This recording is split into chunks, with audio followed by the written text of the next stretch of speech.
Hello అండి, అందరికీ wife of సూర్య కథకు స్వాగతం. మీ అందరికీ ఒక చిన్న రిక్వెస్ట్ అండి. కథను పూర్తిగా వినిన తర్వాత మీకు నచ్చినట్లయితే తప్పకుండా లైక్ చేయండి. అదేవిధంగా సబ్స్క్రైబ్ చేసుకుని ఎంకరేజ్ చేయవలసిందిగా మనస్ఫూర్తిగా కోరుకుంటున్నానండి. మరిక కథలోకి వెళ్దాం. Wife of Surya part 116. Raghavaiah గారు బోనస్ అనౌన్స్ చేయగానే చందు తనలో తాను, అమ్మో, నేను జాయిన్ అయ్యి 15 రోజులే అయ్యింది, నాకు కూడా ఇస్తారా?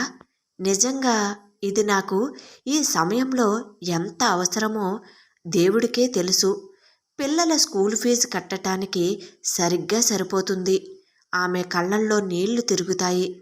అది తన అదృష్టమని ఆమె అనుకుంటుంది. కానీ అది తన కోసం ఒక మనసు పడుతున్న తపన అని ఆమెకు తెలియదు. పై ఫ్లోర్ కిటికీ నుండి చందు ముఖంలో కనిపిస్తున్న ఆనందాన్ని సూర్య గమనిస్తాడు.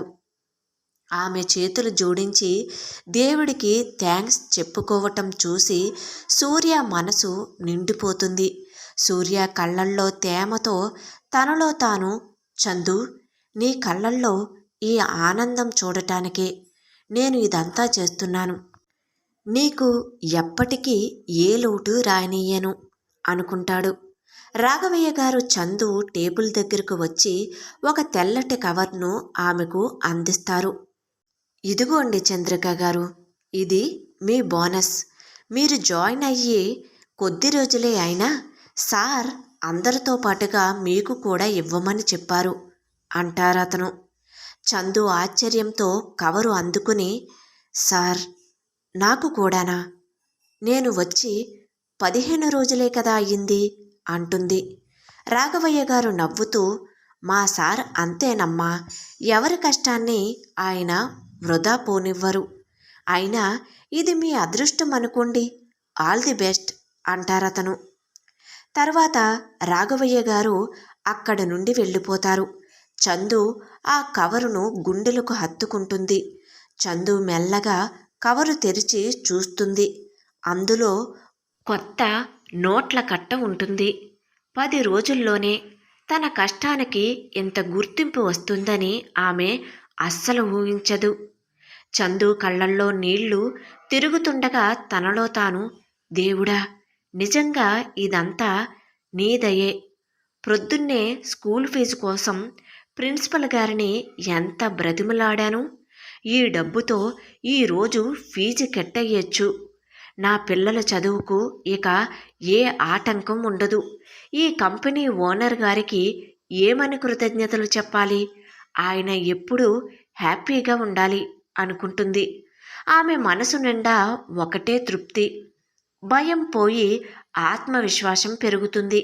ఆ డబ్బును జాగ్రత్తగా తన బ్యాగులో పెట్టుకుని బయటకు వస్తుండగా అక్కడే నిలబడి మాట్లాడుకుంటున్న అదే ఆఫీసులోని పనిచేసే లత, శ్రీను ఆమెను చూసి పలకరిస్తారు. అరే చందు గారు, కంగ్రాచ్యులేషన్స్ అండి. అడుగు పెట్టడమే అదృష్టాన్ని మోసుకొచ్చారు. ఆఫీసులో చేరి 10 రోజులు కూడా కాలేదు, అప్పుడే బోనస్ అందుకున్నారు. మీరు మా ఆఫీస్కి లక్కీ చార్మ్ అనుకుంటా అంటుంది లత నవ్వుతూ. చాలా థ్యాంక్స్ లత గారు. నిజం చెప్పాలంటే నాకే చాలా ఆశ్చర్యంగా ఉంది. రాఘవయ్య గారు కవర్ ఇస్తుంటే పొరపాటున నాకు ఇస్తున్నారేమో అని అడిగాను కూడా. కానీ అందరికీ ఇచ్చారని తెలిసి సంతోషమేసింది అని కొంచెం వినయంగా సమాధానమిస్తుంది చందు. అవునమ్మా, మన ఎండి గారు పండక్కి బోనస్ ఇస్తూ ఉంటారు.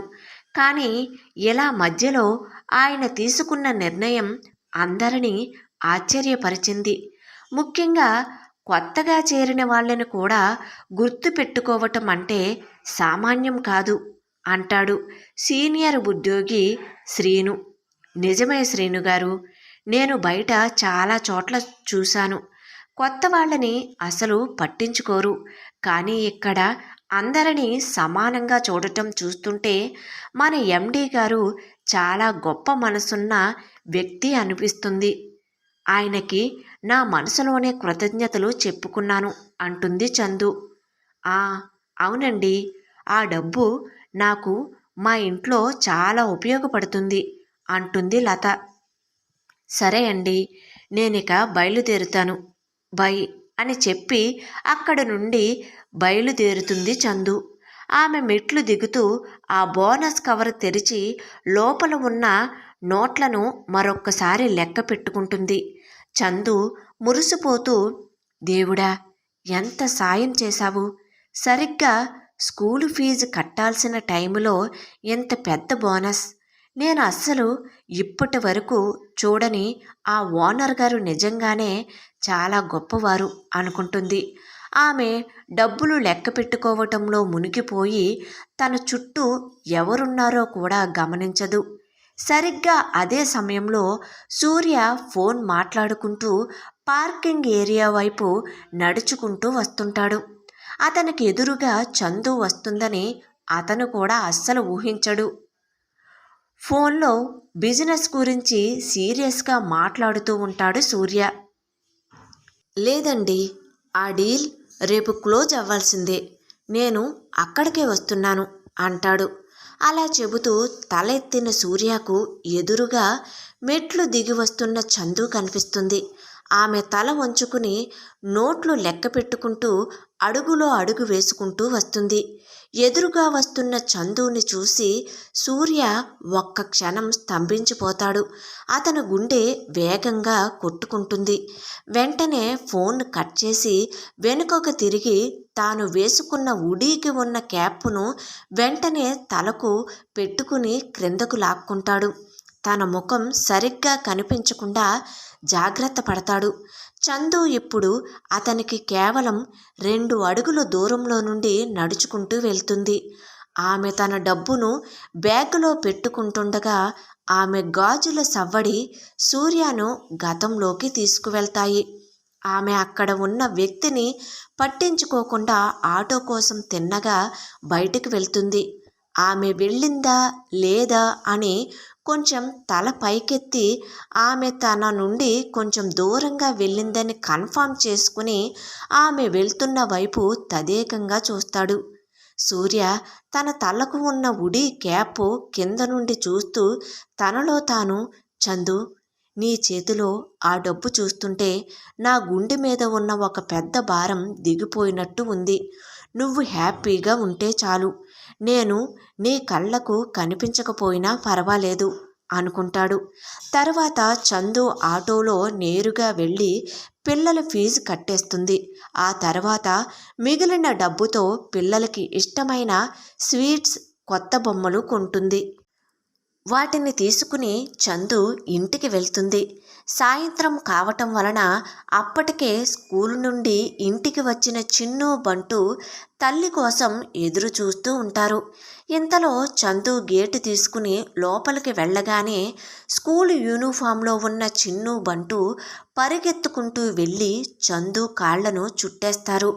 చందు చేతిలో ఉన్న కవర్లను చూసి, అమ్మా, ఏంటి ఈరోజు స్వీట్స్ తీసుకువచ్చావు? ఏమైనా ఫెస్టివల్నా అంటుంది చిన్ను. అక్క, మన అమ్మ బొమ్మలు కూడా తీసుకువచ్చింది అంటాడు బంటు వెలిగిపోతున్న ముఖంతో. చందు నవ్వుతూ, అవును చిన్ను, మనకి ఈరోజు ఫెస్టివల్నే. మీ స్కూల్ ఫీజు మొత్తం కట్టేశాను. ఇక మిమ్మల్ని ప్రిన్సిపల్ సార్, క్లాస్ టీచర్ ఏమీ అనరు, సరేనా? బాగా చదువుకోవాలి అంటుంది చందు. ఓ, తప్పకుండా అంటూ ఇద్దరూ తలలు ఊపుతారు. ఆ రోజు రాత్రి చందు పడుకునే ముందు మనస్ఫూర్తిగా దేవుడికి దండం పెట్టుకుంటుంది. నాకు ఇంత మంచి ఉద్యోగం, ఇంత గొప్ప మనసున్న ఓనర్ని ఇచ్చినందుకు కృతజ్ఞతలు తండ్రి అని అనుకుంటుంది. కానీ ఆ యజమాని తన ప్రాణ స్నేహితుడు, తనను ప్రాణం కన్నా ఎక్కువగా ప్రేమించిన వ్యక్తినే అని ఆమెకు కలలో కూడా తెలియదు. మరుసటి రోజు ఉదయం ఆఫీస్కి వెళ్ళిన చందు తన ఛాంబర్లో కూర్చుని, ఏంటి ఈ ఫైల్ కంప్లీట్ అయిపోయిందని నిన్ననే రాఘవయ్య గారికి చెప్పాను కదా. అయినా దానిని ఎండి గారికి ఇవ్వకుండా నా ఛాంబర్లోనే ఉంచేశారేంటి? ఏమైనా అకౌంట్స్ తేడా చేశానా ఏంటి అనుకుంటూ ఒకసారి ఫైల్ ఓపెన్ చేసి చూసుకుంటుంది. ఇంతలో రాఘవయ్య గారు అక్కడకు వస్తారు. చంద్రిక గారు, నాకు బయట ఫామ్కి సంబంధించిన బ్యాంక్ పని ఉంది. మీరు ఏమీ అనుకోకపోతే ఎండి గారి దగ్గరికి వెళ్ళి మీరే కాస్త ఆ ఫైలుపై సంతకం చేయించండమ్మా అంటారు రాఘవయ్య గారు. అయ్యో సార్, తప్పకుండా నేను చేయిస్తానులేండి, మీరు మీ పనిని చూసుకోండి అంటుందామె. సార్, ఒకసారి ఎండి గారి రూము ఏ బ్లాకులో ఉంటుంది అంటుంది. ఆ, చెప్తాను. చూడండి, ఇక్కడ నుండి ఎదురుగా కనిపిస్తున్న ఆ పెద్ద వైట్ బిల్డింగ్ చూసారా? అది మన మెయిన్ బ్లాక్. అక్కడికి వెళ్ళి లిఫ్టులో సెకండ్ ఫ్లోర్కి వెళ్ళండి. అక్కడ ఒకే ఒక పెద్ద గది ఉంటుంది. అదే సార్ ఛాంబర్.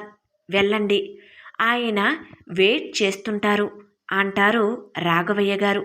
సరే అండి అని చెప్పి చందు ఆ ఫైల్ పట్టుకుని తన ఛాంబర్ నుండి బయటికి వస్తుంది. ఇప్పటి వరకు ఆమె తన క్యాంటీన్ తప్ప ఫామ్లోని మిగతా భాగాలను సరిగ్గా చూడలేదు. ఆ మెయిన్ బ్లాక్ వైపు నడుస్తుంటే ఆమెకు ఆశ్చర్యంగా అనిపిస్తుంది. దారి పొడవునా పచ్చని మొక్కలు, అక్కడక్కడ ఫౌంటైన్లు. ఆఫీస్ ఎంత పెద్దదో ఆమెకు ఇప్పుడిప్పుడే అర్థమవుతుంది. నడుస్తున్న కొద్దీ దూరం పెరుగుతున్నట్టు అనిపిస్తుంది. మెయిన్ బ్లాక్ దగ్గరకు చేరుకునేసరికి ఆమెకు కొంచెం ఆయాసం కూడా వస్తుంది. మెయిన్ బ్లాక్లోకి అడుగు పెట్టగానే వాతావరణం పూర్తిగా మారిపోతుంది. అంతా ఏసీ, నిశ్శబ్దం, ఖరీదైన ఇంటీరియర్. లిఫ్ట్ ఎక్కి 2వ అంతస్తుకు చేరుకుంటుంది. అక్కడ పెద్ద కారిడార్. చివరన ఉన్న భారీ టేకు తలుపులు ఆమెకు కనిపిస్తాయి. దాని మీద ఎండి సూర్య అని బంగారు రంగు అక్షరాలతో రాసి ఉంటుంది. ఆ తలుపు ముందు నిలబడి చందు ఒక్క క్షణం తన చీరను, జుట్టును సరిచేసుకుంటుంది. చందు గుండె వేగంగా కొట్టుకుంటుంది. ఇంత మంచి మనసున్న ఎండి గారిని ఈరోజైనా చూడబోతున్నాను అని అనుకుంటూ మెల్లగా తలుపు తడుతుంది. మే ఐ కమిన్ సార్ అంటుంది. లోపల నుండి సూర్య కొంచెం బేస్ వాయిస్తో ఎస్ కమిన్ అంటాడు. వైఫ్ ఆఫ్ సూర్య కథ కొనసాగుతుంది. Thank you.